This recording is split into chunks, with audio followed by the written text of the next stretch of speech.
Bien, c'est parti. Alors, dans cette vidéo, je vais parler de l'analyse discriminante descriptive ou analyse factorielle discriminante.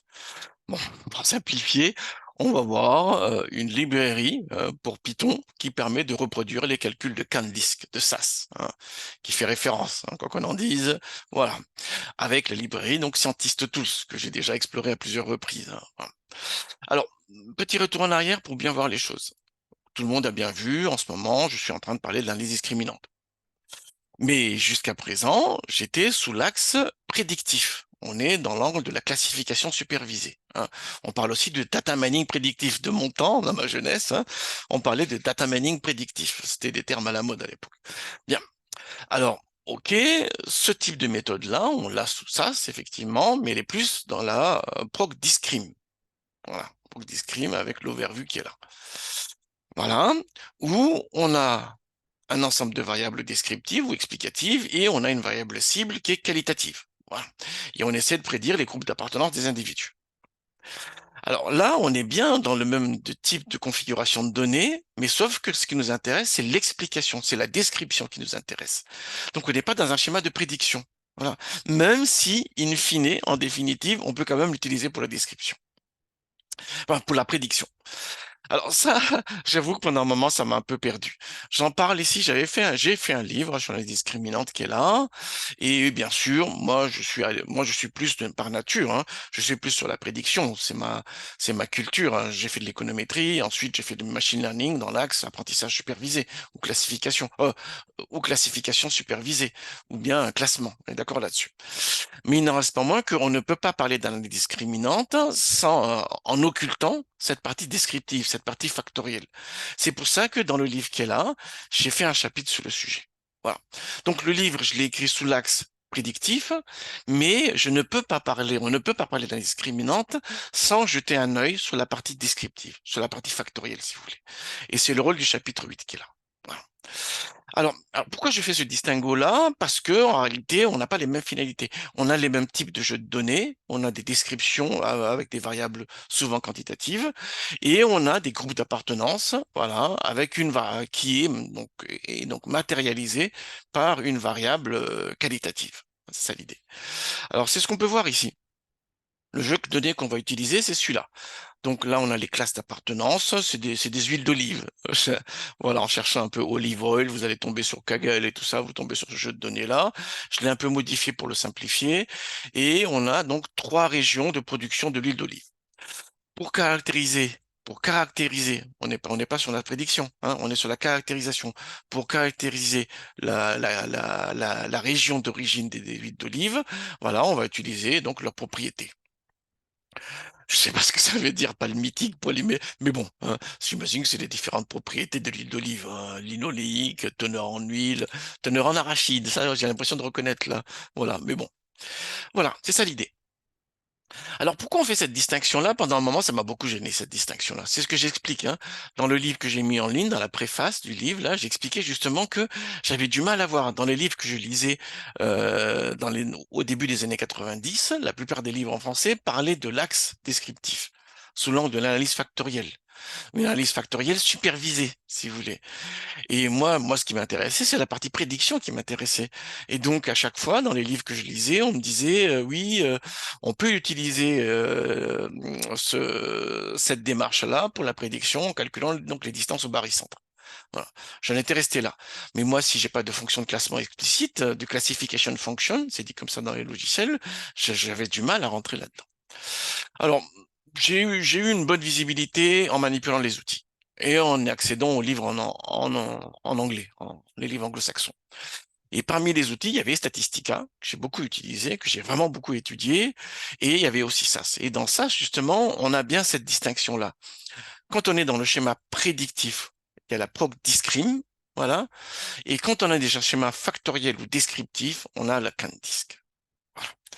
Et justement, ce qu'on va essayer de voir aujourd'hui, c'est qu'est-ce qu'il y a dans l'analyse factorielle descriptive, voilà, ou analyse, enfin, donc l'analyse factorielle discriminante, qu'est-ce qu'il y a derrière, et comment on met en œuvre ça avec les logiciels. Voilà, c'est ça l'idée. Alors, on va pas travailler sous SAS, on va travailler sous Python. Et sous Python, on va utiliser la librairie que vous connaissez bien maintenant, hein, je n'ai parlé à plusieurs reprises, Scientist Tools. Excellentissime. Et justement, récemment, voilà, dans les versions récentes, on a des outils pour l'analyse discriminante qui distinguent bien la partie prédictive, ça c'est l'équivalent d'un pop discrim avec la sélection de variables, voilà. Et là, on a la partie factorielle. Voilà. Donc là, c'est pas probabiliste du tout, hein, hein, c'est purement géométrique là. On essaie de trouver une solution, un repère factoriel où on projette les individus et on veut que les groupes qui sont donc caractérisés par la variable d'appartenance au groupe, on veut que les groupes soient le plus séparés possible. C'est ça l'idée. Alors justement, j'explique ça ici, je vais aller rapidement là sur un schéma. Voilà. Si on est dans le plan, si on est dans le plan, voilà, hein, donc on a une première variable et deux variables, et on veut trouver donc le premier facteur de l'analyse factorielle discriminante. Qu'est-ce qui se passe? La direction du premier facteur est définie de manière à ce que, quand on projette les barycentres conditionnels, hein, donc c'est les moyennes des individus qui sont du même groupe, voilà, on veut que ces barycentres conditionnels soient le plus étalés possible. Et cet étalement-là, on peut la calculer avec le rapport de corrélation. C'est pas la corrélation de Pearson, là aussi c'est pareil. Je dis corrélation, les étudiants pensent souvent à la corrélation de Pearson, la corrélation linéaire. Non, non, non. Là, on est sur un rapport de corrélation. Schématiquement, on veut tout simplement que les barycentres conditionnels soient le plus écartés possible quand on projette sur l'axe factoriel. On est bien dans un schéma supervisé. On tient compte des groupes d'appartenance. Voilà. Et on veut que les barycentres des groupes d'appartenance soient le plus étalés possible sur l'axe factoriel. C'est comme ça qu'on le calcule, l'axe factoriel. Alors, les formules, j'explique ici. On est d'accord, hein, vous pouvez regarder, hein, je ne vais pas m'étaler là-dessus. Voilà, ils sont décrits dans le livre, hein, je ne vais pas m'étaler là-dessus. Mais ce qui est important, c'est l'idée, c'est ça. C'est que on tient bien compte des groupes d'appartenance pour créer donc le facteur. Et on veut que le facteur soit le plus discriminant possible. Et pour calculer ce fameux le plus discriminant possible, tout simplement, on veut que la projection des barycentres sur l'axe soit le plus écartée possible, des barycentres conditionnels, des barycentres des groupes.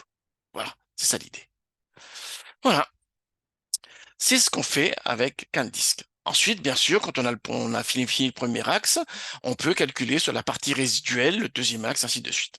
Sachant que le nombre d'axes est limité par, d'une part, le nombre de variables et le nombre de groupes. Hein, voilà, je donnerai la formule tout à l'heure. Voilà. Bien.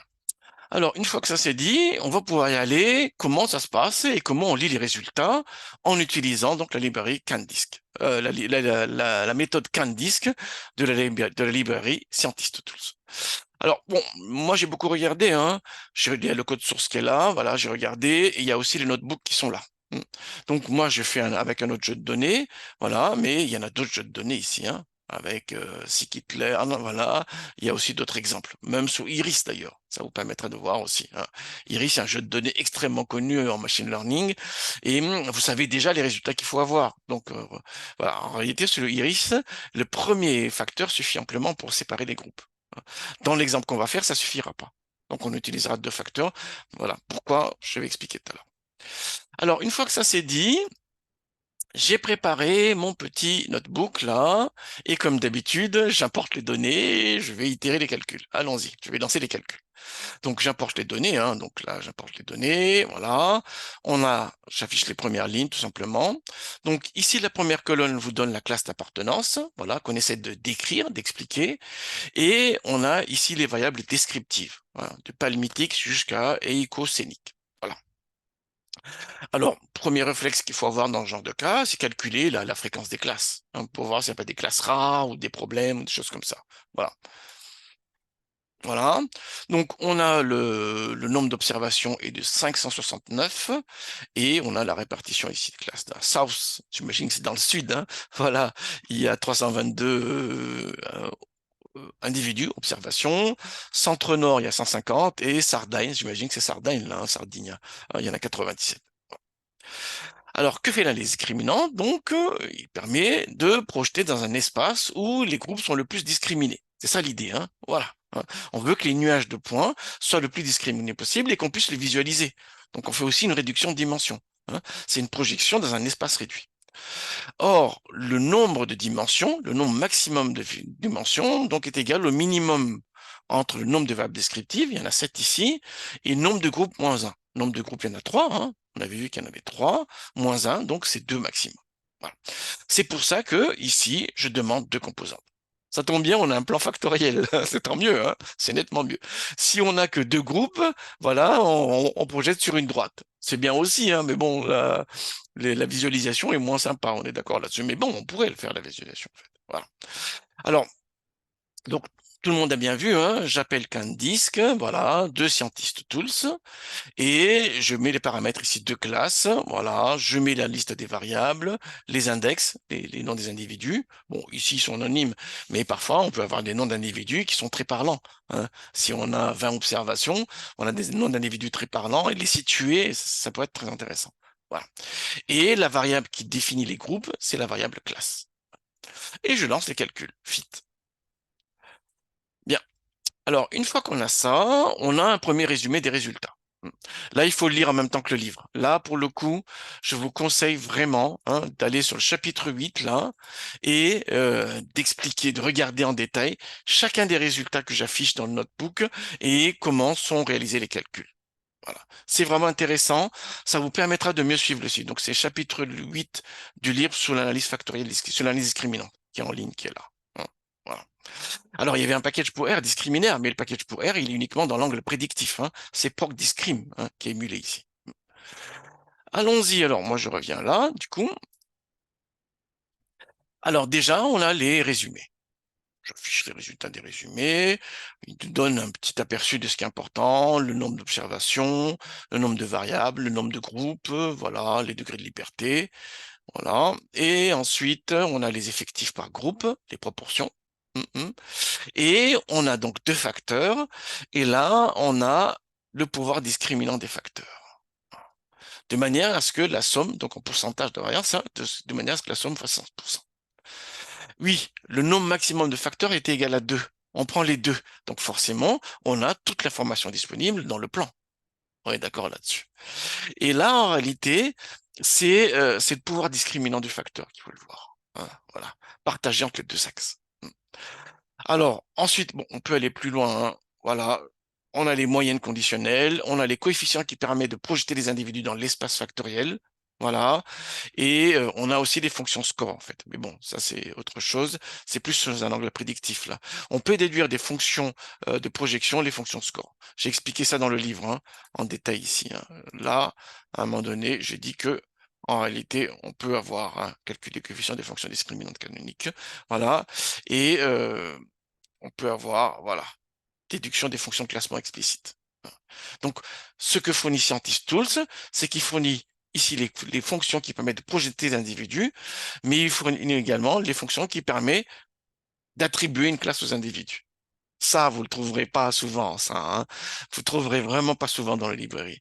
Or, il y a une connexion entre les deux. C'est ce qu'on voit bien ici. Oh, c'est parce que je voulais cliquer. C'était ça que je voulais cliquer, hein.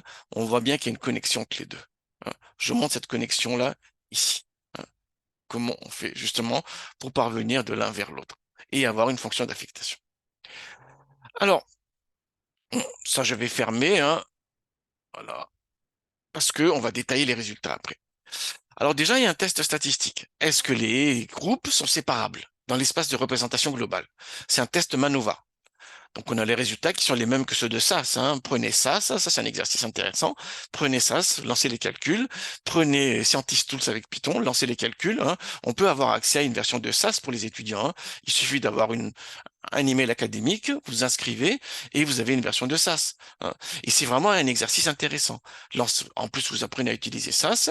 Utilisez aussi ScientistTools gratuitement ici, hein. Voilà, et regardez les résultats. C'est important d'avoir cette convergence des résultats d'une part et de comprendre les modes de présentation qui peuvent être différents parfois d'un logiciel à l'autre. Voilà. Une autre manière de voir la séparabilité des groupes, c'est la présentation qui est faite par Tanagra, par exemple. Voilà. Donc, si je fais un petit parenthèse de secondes, hein, sous Tanagra, on a bien 2 aspects, hein. Sous un angle prédictif, on a linear discriminant analysis qui est dans supervised learning, et dans un angle descriptif, factoriel, on va dans factorial ici analysis, et on a le canonical discriminant analysis qui est là. On est d'accord là-dessus, hein. Voilà. Donc, ce que vous donnent ces résultats-là, c'est la séparabilité des groupes dans l'espace de représentation initial. Si les groupes le sont, c'est un test MANOVA, hein, c'est un test multivarié d'ANOVA. Hein. MANOVA, c'est multivariate à l'analyse de variance. On est d'accord là-dessus. Hein. Donc, c'est une généralisation donc multivariée du test d'égalité des moyennes. Sauf que là, on est à plusieurs dimensions. Voilà. Bien, on va pas trop s'attarder là-dessus, mais on a cet indicateur-là, et il nous, si je prends cet indicateur-là, qu'on retrouve ici d'ailleurs, hein, cette valeur-là, c'est bien ce qu'on retrouve ici, ce résultat-là nous dit bien que les groupes sont séparables, sont significativement séparés dans l'espace de représentation. S'ils ne sont pas séparés dans l'espace de représentation, faire une analyse discriminante factorielle ne sert à rien, puisqu'on va avoir un repère factoriel où les groupes sont superposés. Donc on ne pourra pas interpréter, il n'y a rien à interpréter en termes de séparabilité des groupes. On est d'accord. Ce test initial-là, donc, est très important. Il permet de savoir si ce qu'on va voir par la suite sera vraiment intéressant ou pas. Bah, là, on voit bien que, effectivement, l'écartement entre les barycentres conditionnels est significatif. Ils ne sont pas superposés. Alors, on peut aussi le faire variable par variable. Bon, voilà. Ça vous donne déjà une idée des variables qui vont jouer un rôle dans la discrimination des groupes. Donc, on peut le faire variable par variable. Ce même test-là, et pour le coup, c'est vraiment un test ANOVA. Hein, donc, c'est un test d'analyse de variance, hein, de séparabilité des moyennes unidimensionnellement. Et là, j'ai trié de manière décroissante selon le rapport de corrélation, selon le carré du rapport de corrélation. Voilà. Donc la variable la plus discriminante, c'est écocénique, ensuite oléique et tout ça, et palmitique, et ainsi de suite. Alors, on se dit pourquoi? Ça permet d'avoir une visibilité sur les résultats futurs. Hein, c'est déjà un premier point de vue.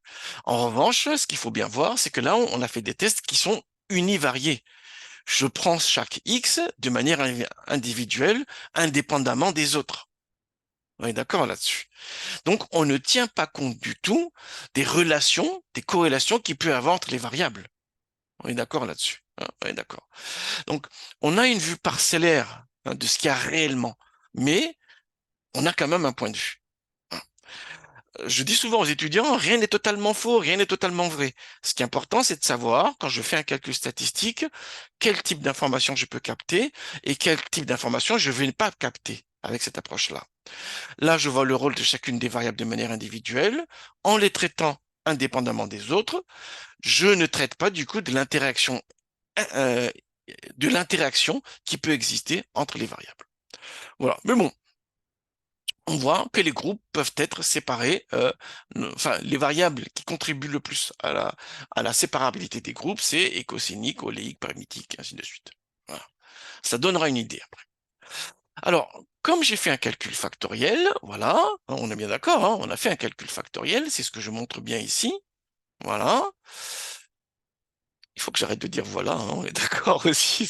J'arrête pas de dire voilà. Il faut que je trouve une autre formule. Alors, comme on a un calcul factoriel et qu'on a deux facteurs, on doit pouvoir réaliser une représentation factorielle. On est d'accord. C'est ce que je fais ici. Alors avec Scientist Tools, il y a Plot CanDisk, donc on n'a pas besoin de s'embêter, hein, et je fais appel à Plot CanDisk et je lui passe tout simplement l'objet CanDisk qui a été calculé et je lui mets des couleurs. Voilà. Et je mets aussi des marqueurs. Là, je mets les mêmes marqueurs parce qu'on peut mettre en fait des marqueurs différents pour le nuage de points. J'affiche les nuages de points et on le voit bien. On a bien les trois groupes et les trois groupes sont bien discriminés. On est d'accord. Donc, si on fait de l'apprentissage supervisé là-dessus, le taux d'erreur se rapproche de zéro. Bon. Alors, là, on a le groupe des Sousse, du Sud. Voilà. Et ici, on a le groupe de la Sardaigne. Et ici, on a le groupe du Centre-Nord. C'est des régions du sud de l'Italie, je pense. Hein. Sardaigne, on voit très bien où c'est. Sousse, ça semble bien dire. Centre-Nord, je vois pas très. Oui, bah, il y a aussi le Nord en Italie. Alors, on voit bien aussi des choses très intéressantes. Qu'est-ce qu'on voit? On voit que sur le premier facteur, on discrimine sous versus les deux autres groupes. Et que pour discriminer le groupe de bleu du groupe des verts, on a besoin du deuxième facteur. Donc le premier facteur, ici en abscisse permet de discriminer le groupe des oranges versus les deux autres groupes confondus. Et sur le deuxième facteur, sur leurs données, on peut discriminer, on arrive à discriminer cette fois-ci, voilà, le groupe des bleus et le groupe des verts. On a bien besoin des deux facteurs ici. Hein. Si vous traitez Iris, hein, regardez bien dans Iris. Est-ce que je peux montrer Iris ici? Iris Candice, il est où là? Il est là. Donc ça, c'est un des tutoriels qui est sur le site web, sur le site GitHub de Scientist Tools. Hein. Avec Iris, le premier facteur suffit amplement. Hein. On a bien Setosa, Versicolor, Virginica qui sont discriminés sur le premier facteur. Et du coup, le deuxième facteur n'est pas nécessaire ici. Hein. Dans mon exemple, en revanche, on a bien besoin des deux facteurs. Hein. Le premier facteur permet de discriminer sous versus les autres. Et ensuite, sur le deuxième facteur, on discrimine les bleus des verts. Alors, on a les équations de projection qu'on avait vues dans le summary, hein, mais ici, je vais y accéder directement. Voilà. Ces équations-là, si j'ai un individu supplémentaire avec ces coordonnées, j'applique ici la combinaison linéaire avec ces coefficients-là et j'obtiendrai les coordonnées de l'individu dans l'espace factoriel. J'ai les coordonnées sur le premier facteur et j'ai les coordonnées sur le deuxième facteur avec le deuxième jeu de coefficients qui est là. Alors, testons les facteurs. Hein. Quels sont les facteurs importants pour la discrimination? Ici, on n'en a que deux. Mais est-ce qu'un seul suffit? Le test qui est là vous dit la chose suivante. Si j'enlève, alors les facteurs sont numérotés à partir des zéros. Hein. Bon. Si j'enlève le deuxième jusqu'au dernier, voilà, c'est ça le test qui est mis en place. Et on voit bien que les tests, le deuxième facteur est les suivants, mais il n'y en a pas d'autres ici. Le deuxième facteur, il est significatif. Il ne faut pas l'enlever.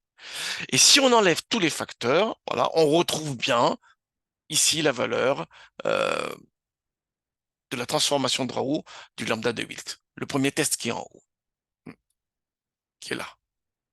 Ici, hein, vous avez bien vu. L'idée de ce test, c'est de voir, est-ce qu'on peut supprimer ici un facteur et les suivants? Bah oui, parce que les facteurs sont dépendants des uns des autres, hein, on est d'accord là-dessus. Hein. On a le premier facteur d'abord, ensuite le deuxième facteur est calculé sur le résidu du premier facteur. Et s'il y avait un troisième facteur, il est calculé sur le résidu des deux premiers facteurs. On ne peut pas enlever un facteur au milieu. Si on enlève un facteur, le facteur numéro 1 par exemple, on enlève celui-là et les suivants en même temps. Hein. Et c'est le test qui est mis en place.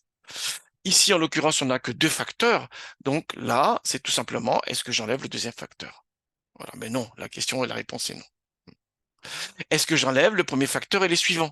Ben non, non, non, non, on voit bien que en réalité, il est très significatif. Il fallait bien deux facteurs ici. Alors, les moyennes conditionnelles, on peut les calculer, voilà, parce qu'on a bien les barycentres, là, on a bien les nuages de points, là. Les barycentres des bleus, il est à peu près par là, le barycentre des verts, il est à peu près par là, et le centroïde des rouges, il est à peu près par là. Donc, je peux les obtenir avec G sans terre, la propriété G sans terre de l'outil CanDisk, de l'objet CanDisk, et du coup, je vais l'afficher ici. C'est pas mal, hein? Ah, moi, je trouve ça génial. Je trouve ça particulièrement génial. Voilà. Vous avez vu le nombre de lignes de code à faire, hein, 2 lignes de code, et j'ai une représentation quand même qui tient la route. Alors, si on veut aller plus loin, on peut calculer la distance. Hein. Voilà. Il y a une propriété ici qui vous donne le carré de la distance, en fait, entre les barycentres conditionnels. Hein. Voilà. Bon, si vous passez en racine carrée, vous avez bien la vraie distance, parce que là, les valeurs semblent pas... Voilà, il faut prendre la racine carrée pour avoir la distance ici, en l'occurrence. Bon, là, on a le carré de la distance. Mais bon, pas besoin d'être trinomial pour bien voir que les bleus et les verts, les Sardinia et les centres nord sont plutôt proches. Et que Sousse, lui, il est loin de centre nord, il est loin des bleus, voilà, et il est loin également de Sardinia. Voilà, à peu de choses près. Alors, comment on peut interpréter? On est sur une analyse factorielle. On a créé des facteurs qui sont des combinaisons linéaires des variables. Pour interpréter les facteurs, la solution la plus simple, c'est de calculer les corrélations. Alors, en analyse factorielle discriminante, il y a différents types de corrélations. Il y a la corrélation totale, qu'on va voir maintenant. Il y a la corrélation intraclasse, qui est, euh, qui est la corrélation à l'intérieur des nuages de points en considérant qu'ils sont les mêmes. Enfin, que les nuages de points ont la même forme. On sait que c'est pas vrai. hein. Donc la corrélation intra, généralement, n'est pas intéressante. Et la corrélation inter, qui vous donne l'idée de la séparabilité des classes, hein, hein. De quand je projette les variations conditionnelles, est-ce que les classes sont bien étalées? Est-ce que ces projections-là sont bien étalées et bien éloignées, hein, sur le facteur? Voilà. Bon, c'est un autre point de vue. Mais à mon avis, il faut pas trop s'embêter. À mon avis, le plus intéressant, c'est la corrélation totale, parce que ça vous donne la direction, en fait. C'est ce que je fais ici. Donc, je calcule, j'obtiens la corrélation totale, voilà, des variables avec les facteurs, et du coup, je peux créer une sorte de cercle de corrélation. Voilà. Alors, du coup, je vais afficher ici le résultat un peu là, et ça un peu ici, pour que tout le monde voit bien ce qui se passe. Et j'ai mis le nuage de points là, je l'ai mis comme ça. Regardez. Donc, avec cet outil-là, avec cette propriété T-core, j'ai les corrélations des variables avec les facteurs. Et du coup, je peux construire une sorte de cercle de corrélation. On est tout à fait d'accord là-dessus. On voit que le nuage des points des souf, enfin, je sais pas comment dire ça, du sud, voilà, il est par là. Et cette région-là correspond à une corrélation positive des cosiniques, c'est-à-dire c'est les valeurs élevées en fait. Voilà ce qu'on peut dire. Plus on va vers la droite, plus on a une valeur élevée des cosiniques. Plus on va vers la gauche et plus on a une valeur faible des cosiniques. Parce que la corrélation des cosiniques avec le premier facteur est positive, fortement positive. Ça veut dire quoi? Ça veut dire que le groupe sous là a une valeur élevée des cosiniques. Voilà. Alors, c'est pas une proximité, hein, entre la variable dans le repère qui est là, qui a un cercle de corrélation, et le nuage de points qui est là, qui est dans un autre repère. On est d'accord là-dessus, hein. Mais c'est une sorte de une sorte de biplote qu'on peut avoir comme en ACP. Hein. En ACP, vous avez un biplote. La proximité de la variable avec les individus, ça n'a aucun sens. C'est la direction qui compte. Mais on a la même idée ici. J'aurais pu faire un bitplot à l'intérieur, mais je voulais pas embrouiller tout le monde avec ça. C'est pour ça que j'ai préféré faire un graphique indépendant. Hein. Alors, si je prends oléique ici, voilà, oléique, sa corrélation est négative sur le premier facteur. Ça veut dire que les individus de Centre-Nord et Sardinia, ou Sardine, je ne sais pas très bien en fait comment traduire ça, ont des valeurs élevées sur oléique. En revanche, donc les individus du Sud, sous, ont des valeurs faibles sur oléique. Voilà ce qu'il faut voir ici. Et vous pouvez lire le rôle de chacune des variables. Bien sûr, plus la variable est éloignée ici, plus il a un impact fort. On est d'accord. Alors pour vérifier ça, parce que c'est bien joli de dire ça, hein, j'ai calculé les moyennes conditionnelles. Donc j'ai calculé les moyennes conditionnelles et on va vérifier ces fameux calculs-là. Regardez, on avait dit que les variables, donc les individus du groupe sud ont une valeur élevée ici de écocénique. Pourquoi? Parce qu'écocénique a une corrélation positive sur le premier facteur. Voyons, les variables du sud, effectivement, et écocénique est là, et les individus du sud, effectivement, ont une moyenne élevée sur écocénique. Et, à contrario, ils ont une moyenne faible. Les individus de Centre-Nord et Sardinia, ont une valeur faible d'écocénique, et on le voit bien ici. Je prends un autre exemple, c'est oléique. Il est par là, donc ça veut dire quoi? Il est corrélé, la variable oléique est corrélée négativement avec le premier facteur. Ça veut dire quoi? Ça veut dire que les individus de Centre-Nord et Sardinia ont des valeurs élevées d'oléique, en fait. Et qu'à contrario, ceux d'Issos, là, comme il est par là, ont une valeur faible d'oléique. Voyons voir oléique. Et effectivement, Centre-Nord, il est là. Ensuite, on a Sardinia qui est là. Et ensuite, on a une valeur plus faible ici. Et voilà. Et on peut aussi voir ici l'ionique pour le deuxième facteur, par exemple. Hein.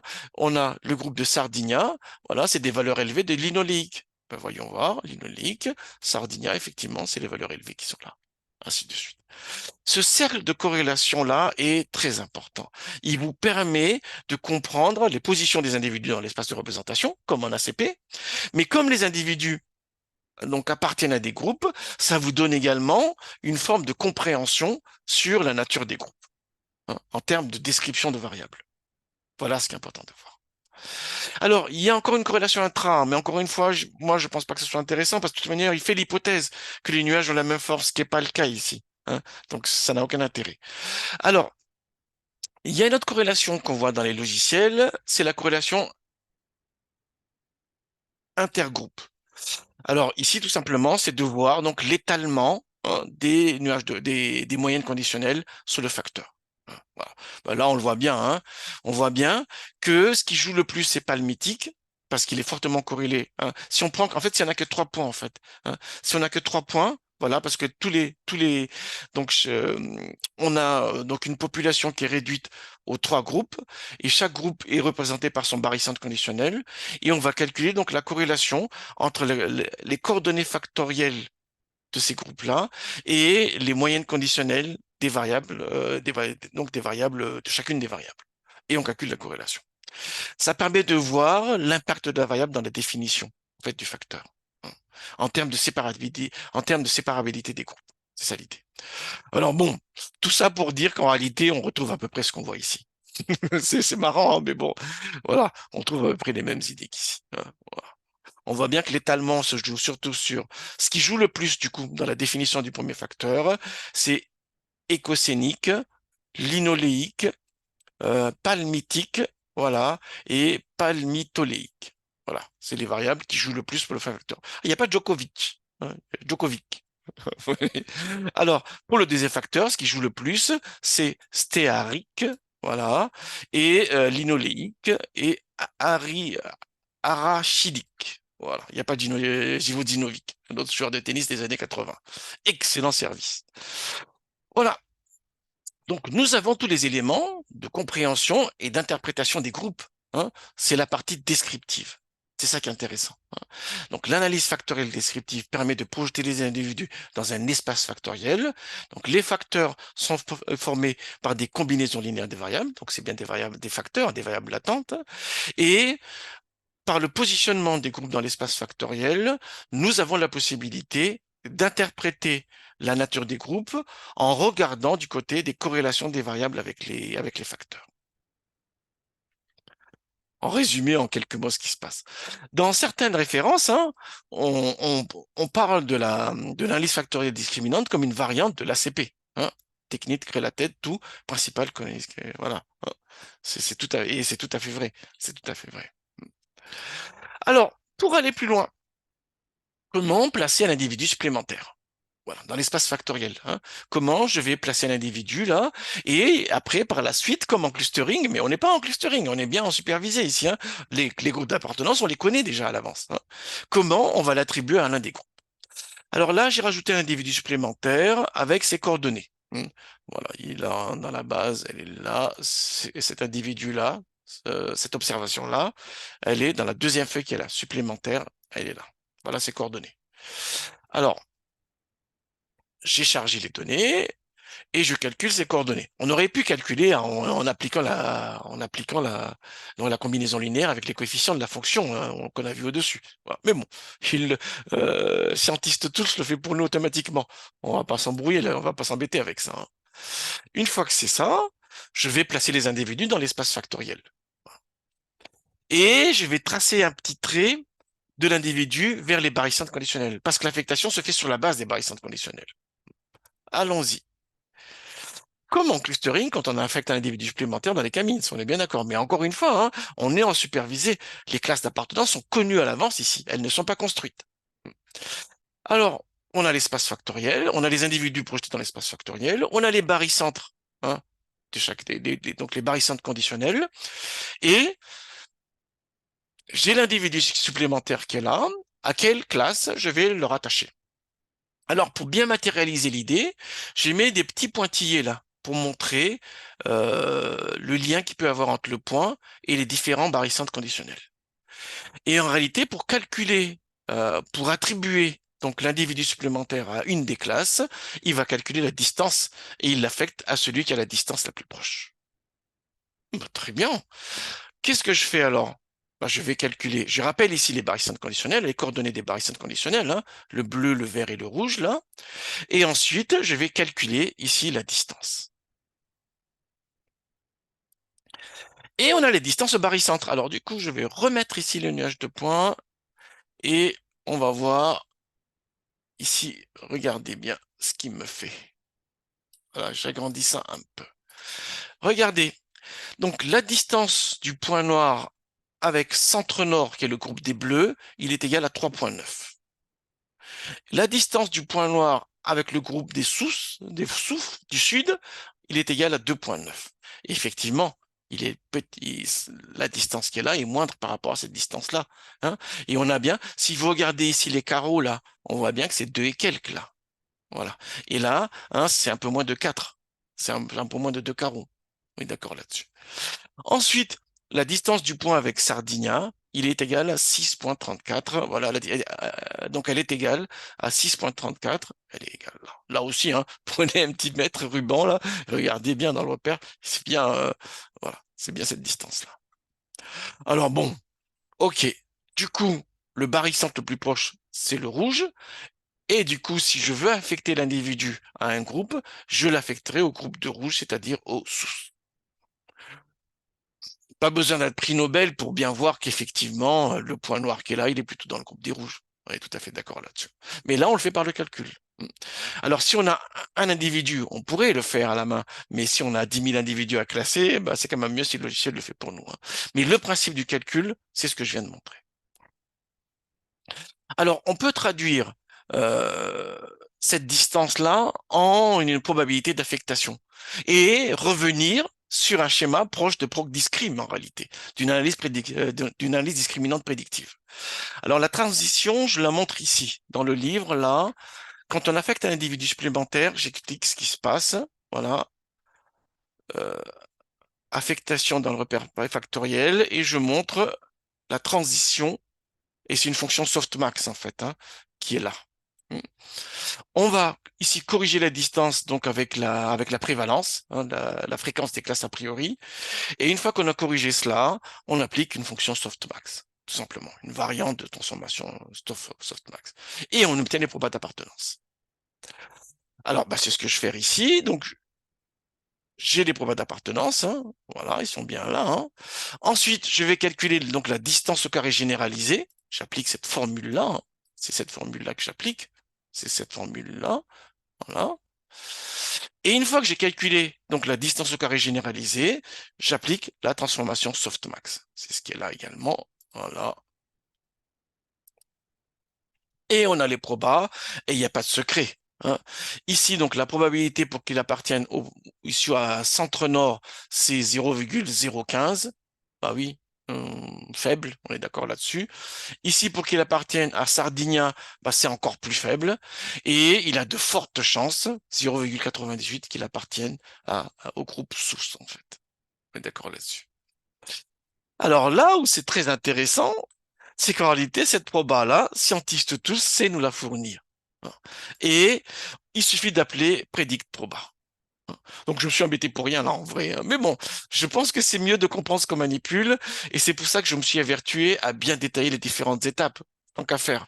Mais bon, ensuite, quand vous appliquez réellement, n'allez pas, enfin, faites-le pour le plaisir une fois, en TD, on le fera une fois si vous voulez.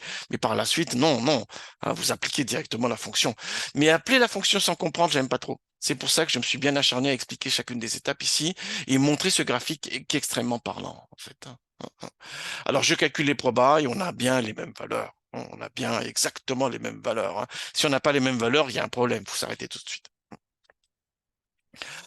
Pour terminer alors, dans cette vidéo, j'ai voulu montrer ce que c'est que l'analyse factorielle discriminante, qui est aussi une analyse discriminante, mais à finalité descriptive. Sous SAS, justement, on a une procédure à part pour ça.